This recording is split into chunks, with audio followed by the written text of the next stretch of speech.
When the mayor of McLendon-Chisholm talks about transparency, he's only kidding. It's time for some straight talk, Rockwall County, and especially McLendon-Chisholm. I'm Bunker Bob Steinhagen, and this is the Bunker Bob Show.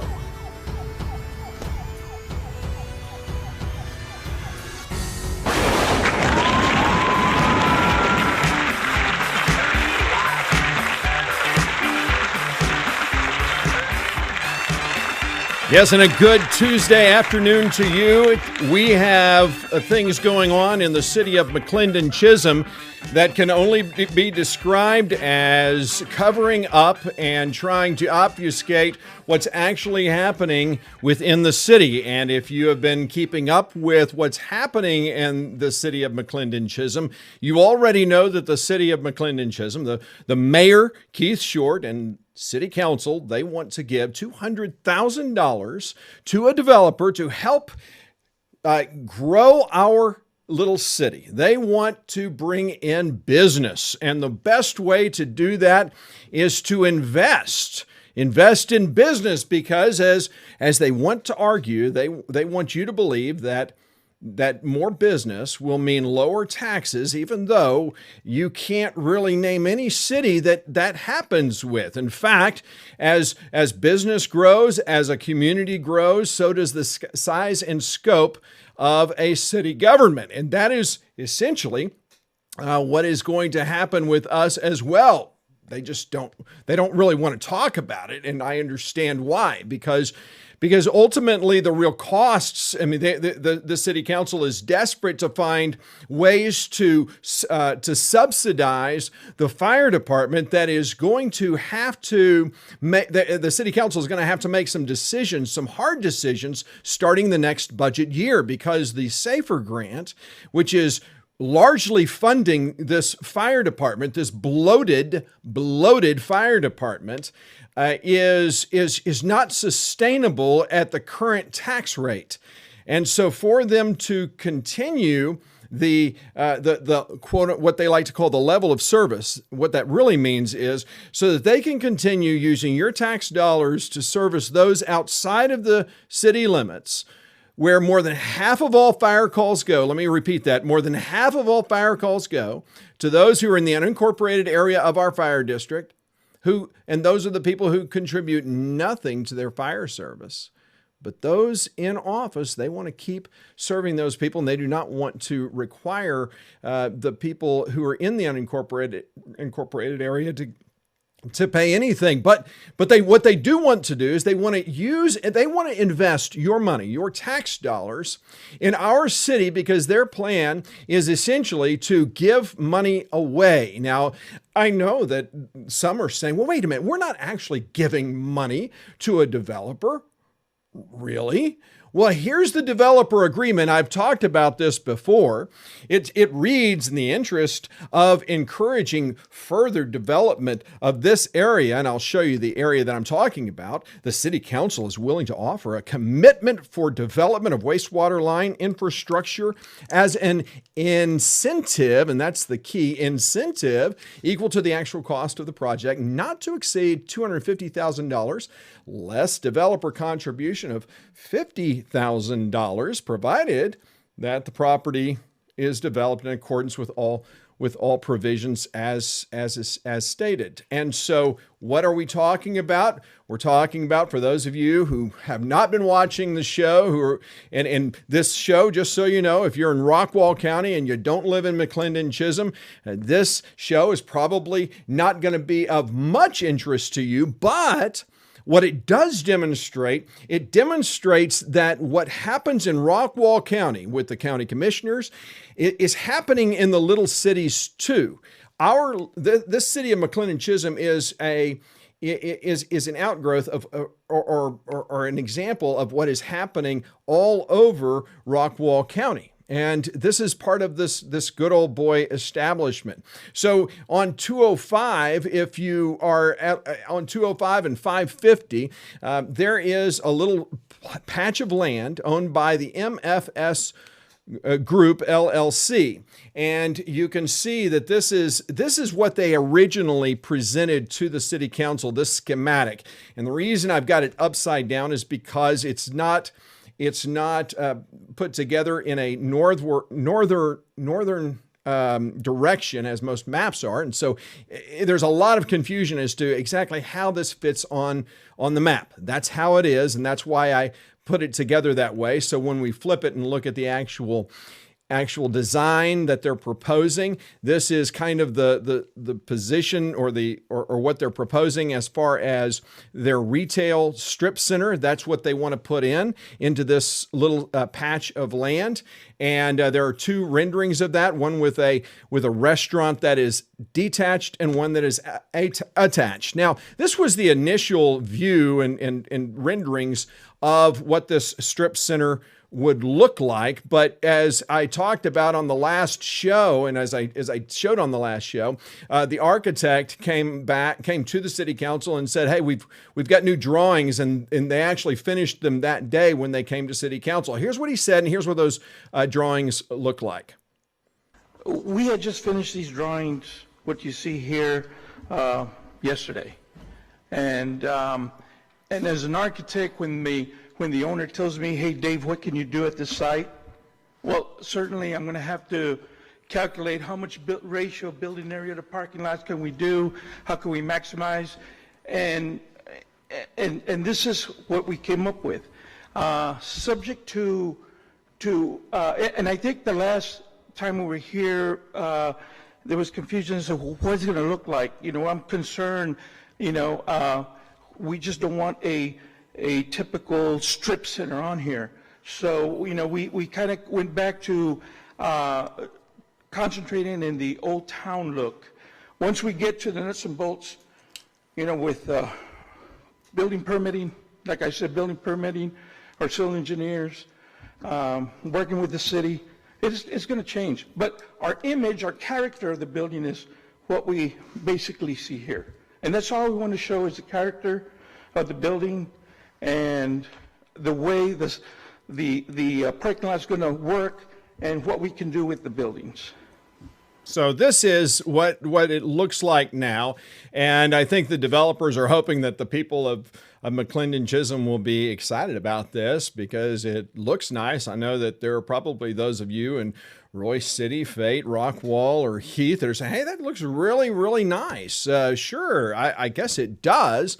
If you watched one of my former shows, you'll see that this developer is a very unscrupulous developer. It's someone that the city council has done made no effort in vetting. And so a lot of what this developer is saying and trying to propose is really, I think, smoke and mirrors, because while the developer has been saying, hey, we're there for the long haul, we're going to be a good neighbor to your community, we really want this to work out well, the fact of the matter is this is a fly-by-night developer who is part of multiple companies, and I've shown that in previous shows. The bottom line is these types of developers, they develop something, they sell it, and move on. This is a money-making business.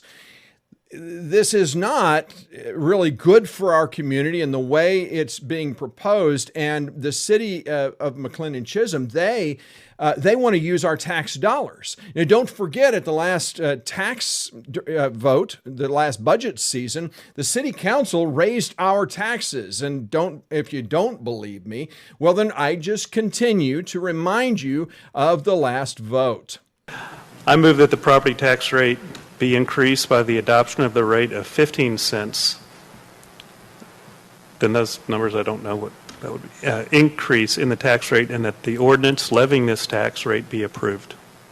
Yep. So that was we had a tax rate increase, and the reason for the tax rate increase was obvious, or so they said, because for them to sustain the basic city services, they had to raise the tax rate from an effective 12 cents to 15 cents.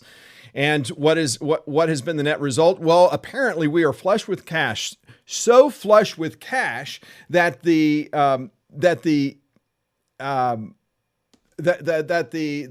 city council wants to give away money. Now, they want to give away money to spur development. To spur development. And the big question I think every citizen of McLendon-Chisholm is asking, as every citizen of Rockwall County should be asking, okay, well, how does that fit into the economic development plan? Jim, could I ask you a question? How does this fit into the economic development plan? That's still not defined. I mean, obviously bringing in economic development is very appealing. The service businesses, I don't know the kind of revenue those generate, but, it's, I wouldn't say there is a plan out there now, but bringing in as many high revenue sources as possible. We appreciate your interest. That's exciting and a good, great first step. But it's just one of our few corners. Well, it's probably our most valuable future. One out of four, right? Out of three now. So it's exciting. Yeah, it's exciting because we get to give away money to a developer that, in my opinion, is unscrupulous. And it's exciting because we don't have a plan. We don't have an economic development plan, no business plan. But we want to invest. I'm curious to know, do you know of any business that makes money today that invests in things for which they have no plan of action and really have no long-term goals to support what they're doing? I don't either. That's the fundamental problem with this plan altogether, is that this is they're putting the cart way before the horse, and ultimately a lot of the question is, where does that money come from? Well, it comes from the general fund. Ms. Lisa, where exactly will the money be coming from? Is it ad valorem tax money or what? At this time, we plan on using general fund money, so those funds were generated from tax dollars. Okay. Yeah, so that is the source of that tax money, and the reason that they say that this is necessary is because businesses cannot what the $200,000 is going to be used for is infrastructure that small businesses, well, they just can't afford to do it. So we've got to help them make money. We've got to pick winners and losers. This is the kind of thing that drives conservatives crazy. Giving money to developers is asinine. So unless you just have this remarkable plan on what you're going to do, and as you've already heard, the city has no economic plan. Now, they're going to try to change that tonight. They're going to actually vote to create an economic development committee. Hey, that's a novel idea. But wait, they're moving forward. Now, here's what is being argued, that small businesses simply cannot afford it. I want you to hear for yourself what the city administrator is arguing on that point. There's been a lot of talk in the past about wanting smaller businesses and boutiques rather than large big box stores. The problem then becomes that the smaller businesses can't afford to fund infrastructure such as a wastewater line. Those smaller businesses just generally don't have, trying to get a small business established, they don't have the same funds as a Walmart or one of the larger corporations might. So that leaves the city trying to decide, do we want to spur that development to get things started, or do we want to wait and see what comes our way? Now, so one of the things I did on a previous show is basically I started and put together the math on this thing, and here's basically where I started. I started with the building. It's approximately 12,500 to 13,500 square feet, and so when we start that process and look at what a developer would pay, this is the amount of retail that they're going to have, and the average retail in Rockwall County is about $2 a square foot. And I realize that there's some who are out there laughing at that, saying, "Hey, if you can find a business that's $2 a square foot, I'd like to know." This is something that was sent to me. That yes, I realize it's more than that, but I'm trying to cut it back and be as conservative as I can with the numbers, so that it holds water. So if we use that as our guide and we look at the 12,500 square foot facility, and you multiply that times the bottom line, let's just call it $1.50. This is kind of where we end up. We end up with $18,750 a month in revenue, and we multiply that times 12, we get $225,000 every year that this developer is making. And so the question really is, okay, who needs to be taking the risk on this strip center? If you ask the city council and the mayor and the city administrator, that needs to be the city's risk to take. We as taxpayers need to be risking for private industry. And again, it's a different mindset that is involved when you have politicians like Keith Short, a man who has absolutely no background in business, no background in development, no background in economics, has no idea what he's doing. He is someone who literally, he's doing his State of the City address that someone else writes for him because he is incapable of doing these little things. And the only way that Keith Short was able to get in office was to lie to citizens. Don't forget, folks, he talked about transparency, and we're going to put that to the test today. So the question is, what about septic? And this is the issue. If City Hall is on septic and the Shell station is on septic, well, why not this strip center too? So that's the dilemma, and why we're considering the development agreement today. The developer wants to bring business to town, but cannot without the infrastructure. The other alternative is to have a business on a septic system, which we looked at originally. We already have one example of this in town, and we've had some issues with it. Also, it's not generally considered the best and highest use for commercial property along a major thoroughfare to use part of the property as a septic field. So businesses need that prime retail land for their business and for parking for customers. A septic field just doesn't generate business. Yeah, neither does a wastewater line. A wastewater line doesn't generate business either. The issue is whether or not the citizens of McLendon-Chisholm should be footing the bill for a private company to a developer to help them in growing their business. Again, this is the rub. And one of the issues that's been brought up time and again is what's going to be in it. And one of the interesting things, I think, what I can't understand is why the city council, that no one on city council, not one of them, neither the mayor nor any member of city council, has balked at this back and forth of what's going to be in this strip center, because some are saying that it's going to be a dine-in restaurant. Well, if you look, it says that the developer intends that one building or part thereof will be designed for use as a dine-in restaurant, which I find interesting. Here's why. What we want to do is limit the dine-in restaurants, okay? Because then my parking count starts shooting up, okay?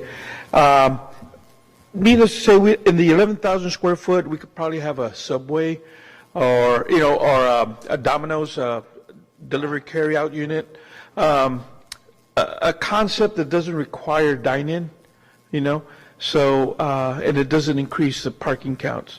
So this whole plan is based on square footage versus parking counts.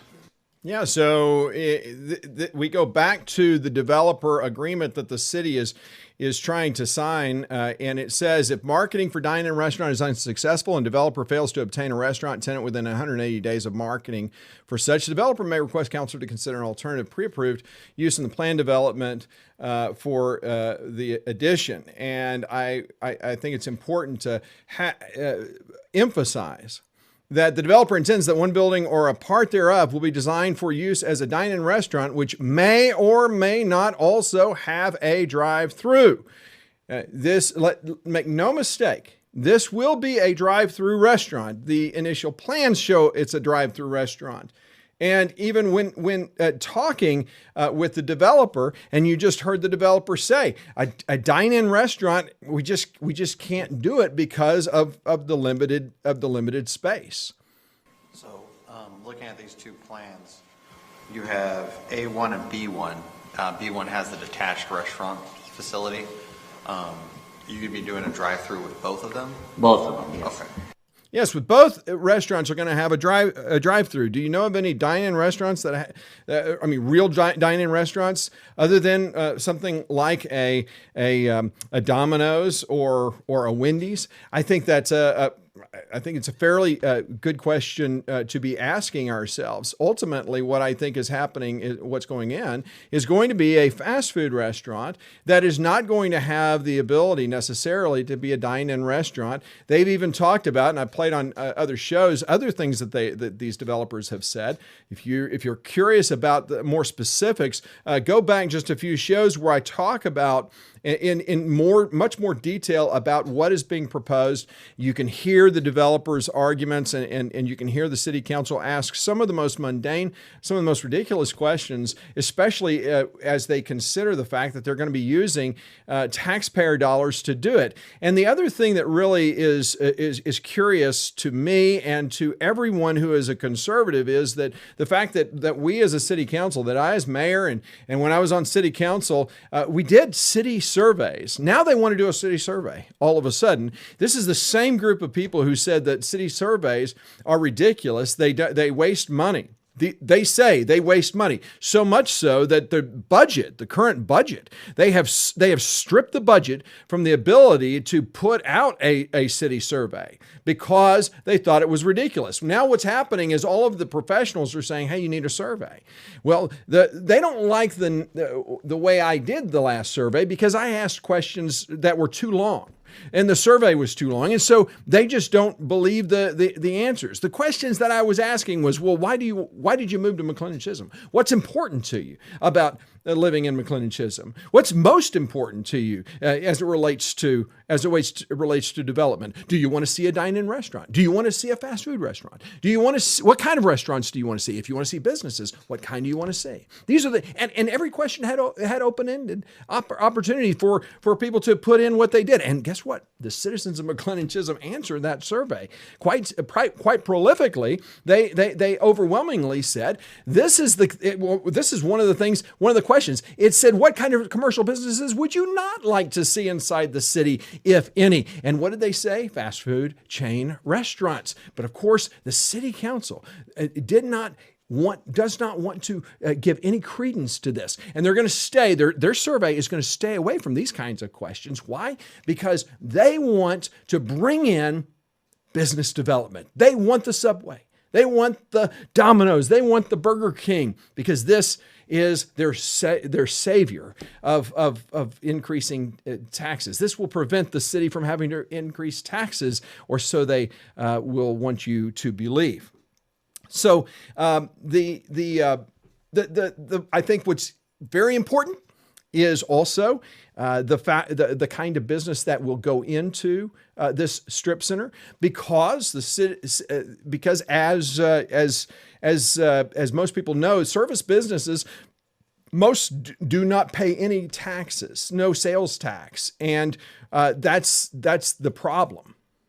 It's been brought up that typically the types of tenants that go in your buildings are more service oriented, which don't really generate sales tax revenue for the city. So it's a nice service for the city, but beyond the property tax, if I'm not mistaken, it's not a big revenue generator. And is there a way to attract more retail oriented business as opposed to service oriented? Like let's say a CPA or an insurance company. Those are nice to have. They could be convenient for people, but it's not going to bring in revenue, which is kind of important for us right now. In terms of revenue for the city, they do pay taxes, the businesses, for their personal properties that they have inside their building, plus inventory taxes. Generally, it's they do bring taxes revenue. Retail and services business, they both bring, but I'm not sure the expectation of the city of what level, but they do bring a tax dollar to the city. That was Jim Bloom asking the question, and Jim Bloom is the one who is pushing economic development from a business side to the city of McLendon-Chisholm. He and I have a philosophical disagreement on what the long-term ramifications of businesses are. Good people can disagree, and I respect Jim Bloom for asking this question, these kinds of questions, because ultimately he's the only person on the city council, the mayor. I mean, he seems to be the only person tuned into the fact that the problem with this developer is that they really only bring in service kinds of businesses, because that's the kind of businesses, guess what, that this developer owns. That's right. He wants to bring in his businesses, and I've shown you pictures of his kinds of businesses. And if you want to see the low-end kind of businesses, the kinds that just people make fun of cities for, well, these are the kinds of businesses that this guy seems to own. But the problem is bigger than that, because on that little corner of land was part of a bigger piece of land that was owned by a guy named Robert Whittle. Robert Whittle, who believes himself to be the purveyor of all things business. He's the guy who has developed the harbor. He's the guy who developed the yacht club, Heath Golf and Yacht Club. This is a guy who understands development, no question. But you see, former Mayor Mike Donegan and Gary Moody, they really wanted to have Brookshires, so they wanted to have a business come in. So Whittle attracted Brookshires to purchase that property from him. And as part of the developer agreement, or part of the sale agreement, Whittle signed a contract with him that all the other property that he owned around there would not compete with Brookshires. So there are things that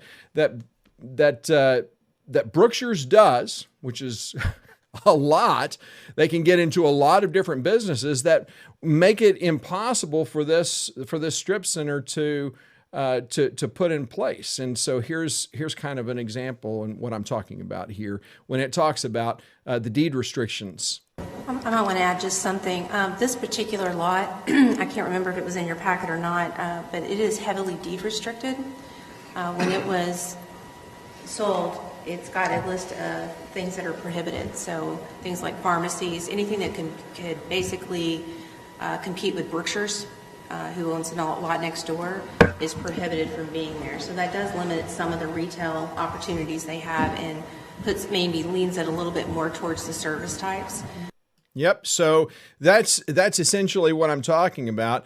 There's a lot that cannot go into a strip center like that. So the city council is wanting to dump a lot of money into this little development. And let me just show you kind of on a map what we're talking about again. I've kind of shown you this before, but there is the Brookshires grocery store. That's who owns that 6 acres, and that's who has done this developer agreement with this deed restriction with Whittle. And so all of these areas, all these other empty lots, these are restricted from being able to put certain kinds of businesses in, and that makes it pretty much impossible for a lot of growth and as far as development goes. What I find ironic, and when you look at this picture, across the street where it says Shell and Sonic, so that's the second corner, and then you see the other 2 corners that are vacant on the other side of 205. Those are really the only 2 corners that have any potential to put anything business-wise in. So the Brookshires deed restrictions are pretty voluminous, and so this is kind of the details of that. I have a question. I don't know if it has to be answered in executive session or not, but is there a way that, I mean, Brookshires is essentially holding that corner kind of hostage, right? I mean, preventing us from doing what we need to do to grow as a city. They have a 50-year deed restriction. Deed restriction. Wow. Yeah. Now, here's the problem. So you have this deed restriction. You have the city council having gone through several meetings talking to this developer. You have the Planning and Zoning Commission, as I've shown on a previous show. They have rejected the developer's request to make their strip center bigger as far as what goes in it, so there's more space for each one. This Planning and Zoning Commission has rejected it, and yet the city council is moving forward, even though they have not had a vote on this. Here is what is on tonight's agenda for, notice this, the executive session. What they're doing is first, there's three parts. They all are related to this property. They want to deal with the current status of contracts and performance of professional consultants, which may include a city engineer, city planner, city attorney, building official, financial advisor, and environmental health specialist. 8.2 is that they want to deliberate the purchase, exchange, lease, or value of the real property described here. From what I've read, and I've talked to Scott Turnbull about this, who I call the Doctor of Finance, and we seem to read the same thing. This agenda is so cryptic in what is being proposed here and what they're discussing.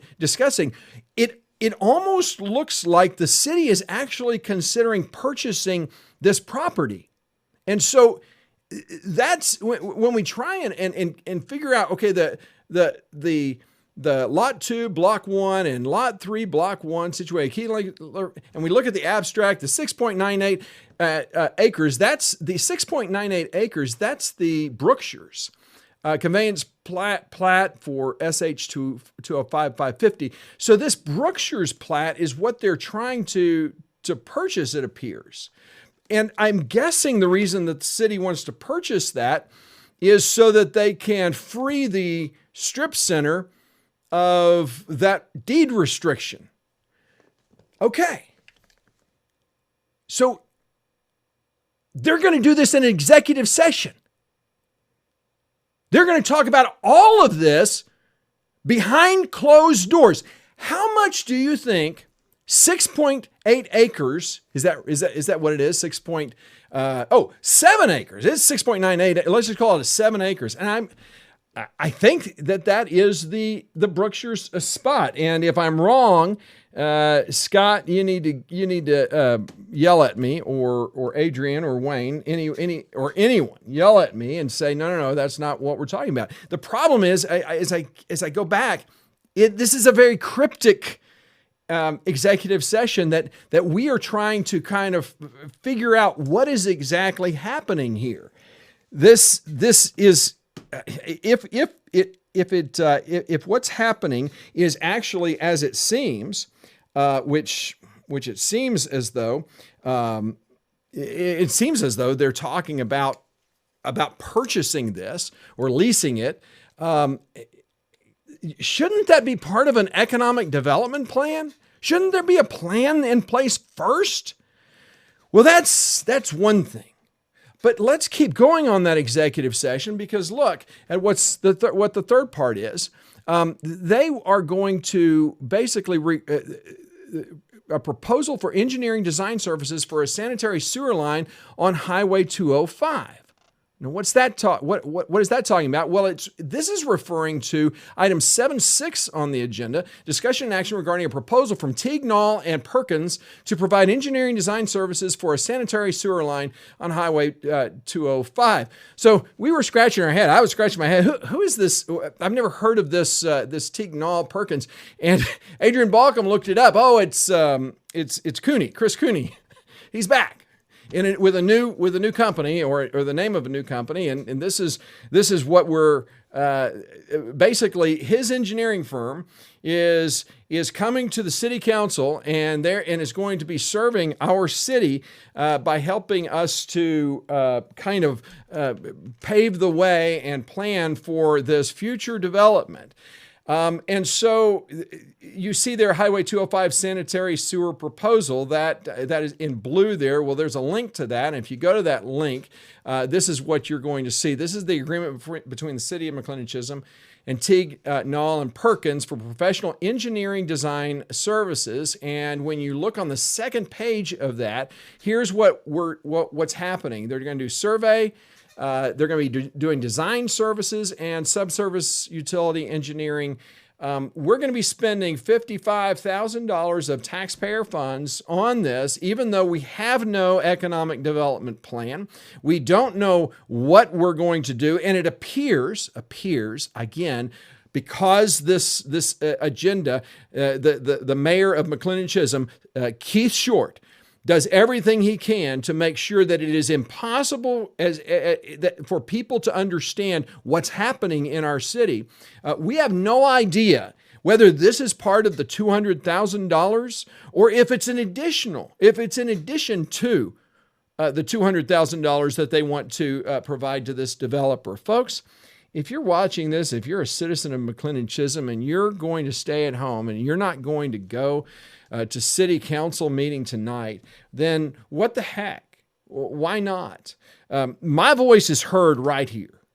I don't go to city council meetings because the city council pays me absolutely no mind. They don't listen to a word I say.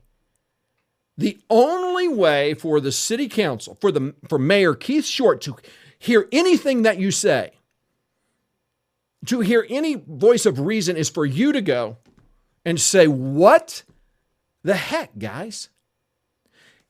You know, another question, and I think I forgot to point this out when I look at this compensation scope of services and stuff, $54,900. The state of Texas, by statute, requires a general law type A city to get bids on anything that is over $50,000. What the other question that I have, and I think citizens should be asking, is how is it that Chris Cooney and his company have got this, what appears to be the only bid on this? I've looked at the Rockwall Hilarious Banner official postings, and Scott Turnbull told me that he would look at the budgets to see if there was some big outflow of funds where maybe the city put a official notice in the Dallas Morning News. We could find he did not report back to me that he found anything like that would indicate that they did something like this. It is based upon what I know and what I can see. I see no evidence that the city of McLendon-Chisholm has done anything to offer or seek bids for this proposal. And I think that that's a fundamental problem. I think everybody in McLendon-Chisholm should be concerned about this. That's a lot of money. I realize that to some people that's not a lot of money, but to me that is a lot of money. And I think that the citizens of McLendon-Chisholm have a right to know exactly what's happening. This behind closed doors business has got to stop. What I find most interesting from as the former mayor is we've gone from a very transparent council when I was mayor, where we broadcast live every meeting. If you remember the last meeting, and it cost citizens nothing to do that, by the way. We did it at no cost. The Mayor Short spent $6,000 on a system that it has a point tilt zoom camera, so that it literally, you press a button and it'll move and it'll turn and it'll tilt to see who's speaking at the podium. So when you have someone coming and speaking, citizens who are watching online who, I don't know, have other things going on in their life where they can't attend a city council meeting, God forbid, I realize how can you be American if you don't go to attend a city council meeting? But most people can't. And most people don't. But they do watch if you give them the opportunity. The problem is Bunker Bob's also watching. And so at the last city council meeting, not only do you not have the point tilt zoom camera going, I mean, it points on one thing, just the city council. And sometimes you don't even get all the members of the city council on. It just points in one space. And then last meeting, they had no audio, in their backup audio system. They apparently didn't have turned on. I'm guessing. That's the only explanation that there could be, that their backup audio, they just decided not to turn on. That seems fairly convenient when you have a redundant system over a redundant system. Keith Short is not who he wants you to believe him to be. The mayor of McLendon-Chisholm is a backroom, backslapping kind of guy that will make deals while no one's watching. This city council is doing that exact thing right now. They're going to be doing it tonight. And if you're a citizen, if you're a taxpayer, you should go out there and say, enough. Stop playing with my tax dollars. Quit picking winners and losers. That's not your job. That's not why you were elected to begin with. You need to start being transparent and accountable. So, folks, it's up to you whether or not this is a big enough issue for you to want to attend. I hope you do. I hope that you'll take some time to attend and get back with me and touch base with me if you did attend. I hope that the sound system and the video system is working, because goodness knows, wouldn't it be nice to be able to hold our elected officials accountable? Of course, that is if they really want to be held accountable, which I don't think that they do, frankly. That's just my opinion. So I hope that you'll come back on Friday. I'm going to be focusing on the Good Old Boy Network, the establishment Republicans right here in Rockwall County that is basically trying to kill conservatism in our county, and they're doing a great job through incrementalism and other things like that. It's a problem, I think, that everyone needs to be made aware of. So I do hope that you will join me Friday. I think I'm going on at about 11 o'clock. But until then, don't forget, hit the subscribe button and the notification button so that you know whenever I do a show, you can be alerted. Until then, I will see you next time. This is Bunker Bob, and I hope you have a great day.